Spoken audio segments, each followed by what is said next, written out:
ఏడు చేపల కథ.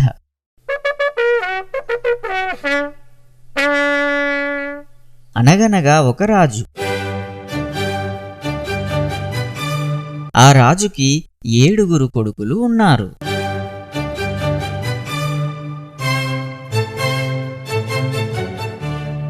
ఈ 7 కొడుకులు ఒకరోజు చేపలు పట్టడానికి వేటకు వెళ్ళారు.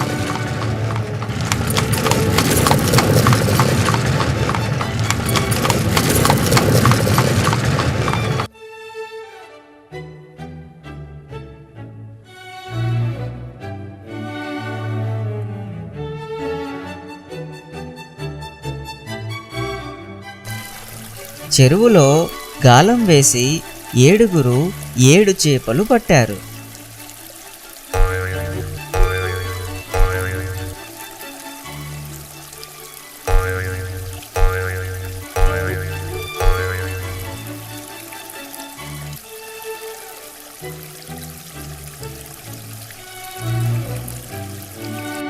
ఈ 7 చేపలని ఇంటికి తీసుకెళ్లారు.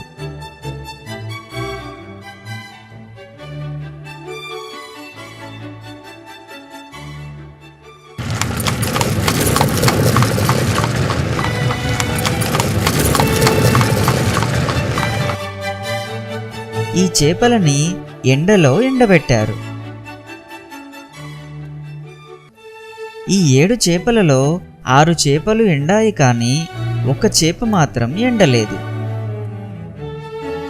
అప్పుడు రాజకుమారుడు వచ్చి చూశాడు.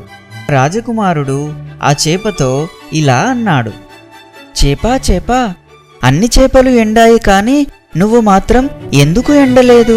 నాకు గడ్డిమోపు అడ్డం వచ్చింది, అందుకే నేను ఎండలేదు. గడ్డిమోపు, చేపకు ఎందుకు అడ్డం వచ్చావు? నన్ను ఆవు మేయలేదు. ఆ రాజకుమారుడు ఆవు దగ్గరికి వెళ్ళాడు. ఆవు, నువ్వు గడ్డి ఎందుకు మేయలేదు? నన్ను జీతగాడు మేపలేదు. ఓ జీతగాడా, నువ్వు ఆవును ఎందుకు మేపలేదు? నాకు అవ్వ బువ్వ పెట్టలేదు.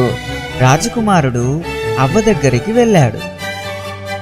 అవ్వా, జీతగాడికి నువ్వు ఎందుకు బువ్వ పెట్టలేదు? పిల్లవాడు ఏడుస్తున్నాడు.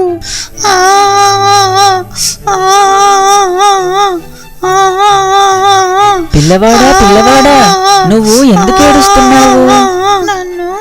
నన్ను చీమ కుట్టింది, అందుకే ఏడుస్తున్నాను. అప్పుడు రాజకుమారుడు చీమ దగ్గరికి వెళ్ళి అడిగాడు: చీమా, పిల్లవాడిని ఎందుకు కుట్టావు? నా బంగారు పుట్టలో వేలు పెడితే నేను కుట్టనా? చిన్న చీమ కుట్టడం వల్ల రాజుగారు తెచ్చిన ఈ చేప ఎండలేదు. దీన్ని బట్టి మీకేమర్థమైంది? ఒక పని జరగాలంటే ఎంతో మంది సహకారం అవసరం.